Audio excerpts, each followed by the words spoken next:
Hello everyone, this is Dr. Sheetal Pandey. I'm a fertility and IVF consultant at Veda Care Mira Road. Today we are going to talk about TB and infertility. क्या tuberculosis और infertility का आपस में कोई correlation है? Yes, very much. कई बार fertility clinic में हमारे पास पेशेंट आते हैं, they are trying for fertility और कंसेप्शन नहीं हो रहा है. हम स्पेसिफिकली ये हिस्ट्री पूछते हैं कि क्या आपको कभी जीवन में टीबी का प्रॉब्लम हुआ है. TB means tuberculosis. ट्यूबरकुलोसिस का जो इन्फेक्शन है कॉमनली लंग्स में या नेक के लिम्फ नोड्स में और कभी कभी इंटेस्टिनल टीबी भी होता है, पाए जाते हैं. तो पेशेंट बताते हैं हाँ हमें प्रीवियस हिस्ट्री हुई है पर हमने तो उसकी सारी दवाई ले ली है, it is all cured. But now we have to understand, it is a very important point that जब भी पेशेंट को टीबी का इन्फेक्शन होता है, चाहे शरीर के किसी भी हिस्से में हो रहा हो, देयर इज़ ऑलवेज रिस्क कि tubercular bacteria blood and lymphatic से होते हुए शरीर के दूसरे ऑर्गन्स में भी जाएं, जिसमें सबसे ज़्यादा सेंसिटिव ऑर्गन होता है फीमेल्स में यूटरस, गर्भ. गर्भ में गर्भ की लाइनिंग, जो गर्भ की आंतरिक लाइनिंग होती है जहाँ से माहवारी होती है, जहाँ प्रेगनेंसी चिपकती है, एक वो जगह, और दूसरी गर्भ के दोनों तरफ पाए जाने वाले फेलोपियन ट्यूब्स. ये दो जगहों को सबसे ज़्यादा सेंसिटिव पाया जाता है ट्यूबरकुलर बैक्टीरिया के इन्फेक्शंस के लिए. तो यदि शरीर के किसी भी हिस्से का टीबी हुआ हो, but there is always risk that some amount of bacterial infection if at all travels through blood और लिम्फेटिक्स, इन दो पॉइंट्स को अफेक्ट करे. तो इन पेशेंट्स में जिनमें पास हिस्ट्री ऑफ टीबी पाई जाती है, जो सारा ट्रीटमेंट भी ले चुके होते हैं, स्टिल कई बार इनकी फेलोपियन ट्यूब्स फंक्शनल नहीं होती या गर्भ के अंदर की लाइनिंग अच्छी नहीं होती. तो कौन सी जांचें की जाती हैं? जब ये पेशेंट्स फर्टिलिटी ट्रीटमेंट के लिए अप्रोच करते हैं तो जो रूटीन चेकअप्स हैं, ब्लड टेस्ट, हार्मोन्स के लिए करना, हस्बैंड का स्पर्म टेस्ट करना, उसके अलावा स्पेशल फोकस दिया जाता है इनके फेलोपियन ट्यूब के टेस्ट को और गर्भ की सोनोग्राफी में उनकी एंडोमेट्रियम, गर्भ के अंदर की लाइनिंग, जिसे बेबी बेड कहा जाता है, जहाँ पे एम्ब्रियो चिपकता है, इन दो पॉइंट्स पर. तो फेलोपियन ट्यूब्स को चेक करने के लिए HSG नामक हिस्टेरोसाल्फिंगोग्राफी, जो हमने अपने अदर वीडियो में कवर किया हुआ है, टेस्ट किया जाता है. HSG करने पर फेलोपियन ट्यूब में दो बातें इंपॉर्टेंट होती हैं. एक तो ट्यूब्स ओपन है या नहीं, और दूसरा वो काम कर रहे हैं या नहीं.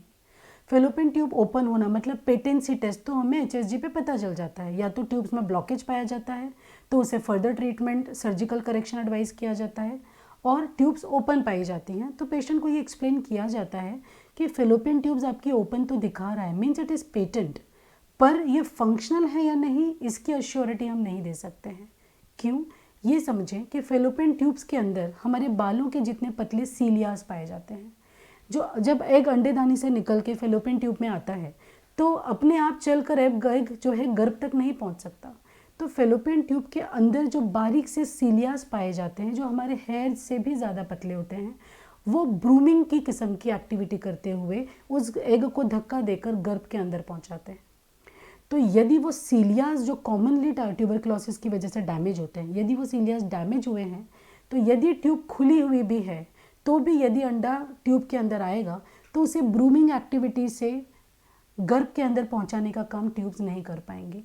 So these tubes will be open तो रहेंगी पर फंक्शनल नहीं रहेंगी. सो ये चीज़ बहुत ज़्यादा इंपॉर्टेंट होती है जो इन पेशेंट्स को बताया जाता है. ट्यूब्स आर ओपन, हम आगे का ट्रीटमेंट करते हैं. यदि आपको सक्सेस मिल जाए तो बहुत अच्छा, पर यदि सक्सेस नहीं मिल रही है तो मोस्टली ये फेलोपियन ट्यूब्स फंक्शनल नहीं है. सीलिया अपना काम कर रहे हैं कि नहीं कर रहे हैं, अभी तक उसको चेक करने के लिए कोई भी टेस्ट इजाद नहीं हुआ है. सेकेंडली, अगर फेलोपियन ट्यूब्स में ब्लॉकेज पाया जाता है तो इन पेशेंट्स को लैप्रोस्कोपी एडवाइस की जाती है और उस ब्लॉकेज को ओपन करने का प्रयत्न किया जाता है. अगर वो ब्लॉकेज बेसिक सिंपल होते हैं तो इजीली ओपन हो जाते हैं, पर यदि ये डेंस फाइब्रोस ब्लॉकेज होते हैं तो कई बार सक्सेस नहीं भी मिलता है और इन पेशेंट्स को फिर डायरेक्टली IVF के लिए जाने के लिए कहा जाता है, क्योंकि इनकी ट्यूब्स में ब्लॉकेज है या वो काम नहीं कर रही हैं. थर्ड इम्पॉर्टेंटली, गर्भ की लाइनिंग के बारे में जैसा मैंने बताया, सोनोग्राफी करके 3D सोनोग्राफी में हमें बेस्ट तरीके से ये चीज़ समझ में आती है कि गर्भ के अंदर की लाइनिंग, जिसे हम एंडोमेट्रियम करते हैं, जहाँ पे बेबी इम्प्लांट होता है, द बेबी बेड, वो ठीक से बन रहा है या नहीं, क्या वो बहुत ज़्यादा थिन है, क्या उसमें किसी किस्म के चिपकन या अडेजन्स हैं. यदि इस तरह की प्रॉब्लम पाई जाती है, सोनोग्राफी पर कैच की जाती है, तो इन पेशेंट्स को हिस्टेरोस्कोपी, जैसे पेट पे से दूरबीन किया जाता है वैसे ही नॉर्मल वेजाइना के रास्ते गर्भ के अंदर दूरबीन की प्रक्रिया की जाती है, जिसे हिस्टेरोस्कोपी कहते हैं, करके अंदर की अडेशंस चिपकन फाइब्रोसिस को क्लियर किया जाता है और उसके बाद नियरली 80 to 90% पेशेंट्स के गर्भ अच्छे से काम करने लग जाते हैं और इन पेशेंट्स को आगे की फर्टिलिटी ट्रीटमेंट करने पर रिजल्ट मिल जाता है। एशरमैन सिंड्रोम नाम की एक बहुत ही अनफॉर्चुनेट कंडीशन होती है जो ट्यूबरकुलोसिस पेशेंट्स में भी पाई जाती है, जिनमें गर्भ के अंदर की लाइनिंग बुरी तरह से चिपक चुकी होती है, डेंसली एडियर्ड होती है और फाइब्रोज्ड होती है। हेल्दी ब्लड सप्लाई वाली लाइनिंग इन पेशेंट्स में नहीं पाई जाती है।